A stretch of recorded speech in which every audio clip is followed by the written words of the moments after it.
मंत्रिपरिषद की बैठक में लगे 22 एजेंडों पर मोहर। चिकित्सा पदाधिकारी डॉक्टर नाजमा फातिमा हुए बर्खास्त। भूतत्व एवं खनन के अवैध कारोबार पर कड़ी कार्रवाई का निर्देश। आप देख रहे हैं दार्शनिक भारत लाइव। पटना 15 अक्टूबर 2024। आज मंगलवार को मंत्रिपरिषद की बैठक की गई, जिसका अध्यक्षता मुख्यमंत्री श्री नीतीश कुमार ने किया। विदित हो कि इस दौरान कुल 22 एजेंडों पर मोहर लगी। इस बात की जानकारी देते हुए मंत्रिपरिषद के सचिव डॉक्टर एस सिद्धार्थ ने बताया कि मंत्रिपरिषद में 22 एजेंडों पर निर्णय हुआ और सबसे पहला एजेंडा था ऊर्जा विभाग का।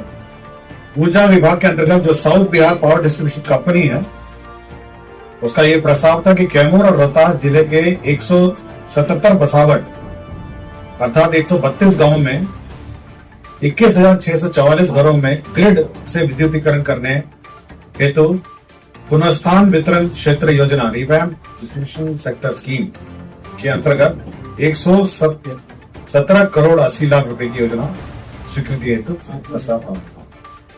इसके अंदर आपको जानकारी होगा कि जो कैमूर और रोहतास जिले हैं, जिसमें पहाड़ के ऊपर जो गांव है, वहां पे सोलर योजना से आज के दिन में बिजली आपूर्ति की जाती है और इसको लेकर काफी समस्याएं भी हैं। अब यह निर्णय हुआ कि वहां पर भी जो वायर्ड स्कीम है, जो तार से जो बिजली जाती है, उसके अंतर्गत रोहतास के कैमूर और रोहतास के 177 बसावट 132 गांव में 21,644 घरों में बिजली की आपूर्ति अब वायर्ड सिस्टम, जो तार वाला सिस्टम है, उसके माध्यम से भी की जाए। दूसरा एजेंडा ये था खान एवं भूतत्व विभाग। इसमें जो बिहार खानिज जो है नियमावली 2024 है, बिहार खनिज समानुदान अवैध खनन परिवहन एवं भंडारण निवारण संशोधन नियमावली 2024 की स्वीकृति हुई है। आपको जानकारी होगी कि अभी जो नीलामी चल रही है बालू घाटों की और खान की, इसके बाद यह अब इस नियमावली के अंतर्गत अब उनका कार्यान्वयन होगा। इसके अंतर्गत जो मुख्य रूप से जो प्रावधान किए गए हैं, उसमें है पहले है तो विलंब शुल्क, विभिन्न जो लाइसेंस प्राप्त करने के हैं उसमें विलंब शुल्क का निर्धारण किया गया। दूसरा है जो सजा है अवैध खनन का, वह भी निर्धारित किया गया है कि किस प्रकार के अवैध खनन के लिए क्या फाइन लगेगा, उसके बारे में भी निर्धारित किया गया है। और हर चीज के लिए हर व्यवस्था, हर स्टेप में समय सीमा निर्धारित की गई। और यहां तक जो अन्य जुर्माना है, जैसे साइन बोर्ड नहीं लगाना 50,000 रुपए, कोऑर्डिनेट के साथ सीमाकरण नहीं करना उसके 5 लाख रुपए, पानी से छिड़काव नहीं करना उस पर 50,000, प्रकाश की व्यवस्था न करना 50,000। तो हर चीज के लिए इसमें फाइन निर्धारण किया है। साथ ही साथ बिना ढके हुए लघु खनिज के परिवहन, ट्रैक्टर पे 5,000, अन्य बड़े वाहन में 25,000, गीला बालू का परिवहन में ट्रैक्टर में 5,000, बड़े वाहन में 25,000, बिना विशिष्ट रंग के रंगों के वाहन। आपको जानकारी होगी कि अब जो बालू या जो खनिज ढोएंगे उनका एक विशिष्ट रंग भी होगा, कलर कोडिंग। अगर उस कोडिंग में नहीं होगा तो प्रथम बार उल्लंघन में 1 लाख रुपए है और दूसरी बार अगर किया जाएगा तो उसको अवैध खनन माना जाएगा। तो जीपीएस डिवाइस आपको अधिष्ठापन करना है, अगर नहीं कीजिएगा ट्रैक्टर में तो 20,000, अन्य बड़े वाहन में 1 लाख। तो हर चीज के लिए फाइन निर्धारित किया गया। साथ ही साथ जो मट्टी जो माइनिंग है, अगर आप व्यक्तिगत रूप से माइनिंग कर रहे हैं मट्टी अपने व्यक्तिगत कार्यों के लिए, तो उसको कोई रॉयल्टी नहीं है और आप नॉन कमर्शियल यूज के लिए आप यूज कर सकते हैं। अन्यथा यदि कमर्शियल यूज के लिए अगर आप मट्टी का खदान कर रहे हैं तो उस पर उसको भी रॉयल्टी की श्रेणी में लाया गया है। और साथ ही साथ जो हमारे कोसी, बाढ़ और अन्य स्थानों में जो किसानों के खेत में बालू जम जाता है, उसको हटाने की भी छूट है। तो हर चीज के लिए इस नियमावली में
जो पद है उनका सृजित हुआ है और 43 पदों का ITI मोकामा में पद सृजित हुआ। सामान्य प्रशासक का यह था कि जो तकनीकी सेवा आयोग है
तो वही बहाली होने वाली है ना, अब बहाली होने वाली है, उसी का संपर्क परवर्ती एक ले रही थी। चेंजेस क्या है? मैं आपको अंग्रेजी में देता हूँ, पढ़ लीजिए अंग्रेजी में।